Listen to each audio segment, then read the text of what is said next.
Artificial intelligence, 1,000 times smarter than we are. It will be moving at speeds that are 100,000 times as fast as we think, and it will be digesting information and data 1,000,000 times more than we can. Artificial intelligence is software that writes itself. It writes its own updates. It renews itself. It writes itself at speeds that we can hardly comprehend, and people who write it know you can't take it apart again and figure out what it's done. It writes independently, autonomously, develops its own way of thinking, and there are dangers associated with that.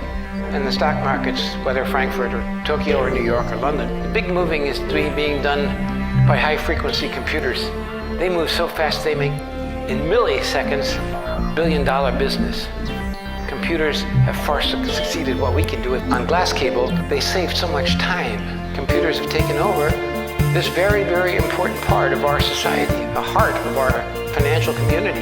And no one understands exactly how these algorithms function. They used to understand them, but they've been improved by artificial intelligence. Pricing is all done by machines that are collecting global information, making decisions within split seconds what the price of that airplane seat or that hotel room is going to be.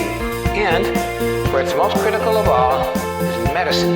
Computers are better than we are as human beings in several areas already today.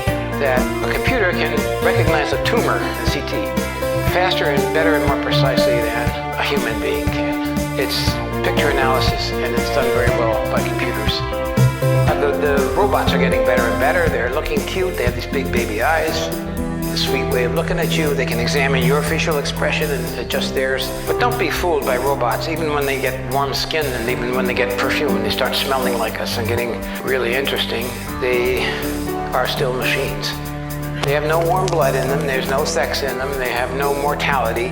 They're cold code lines, and they shouldn't be misunderstood. What the power of artificial intelligence is surveillance cameras. Everybody knows, that we're being watched by cameras everywhere, and most people think surveillance is a camera there and it's me down here and it's watching me. One person, one camera. Well, that's because we're stupid. That's the way we comprehend the surveillance, one camera, one person. 1,000,000 terabytes.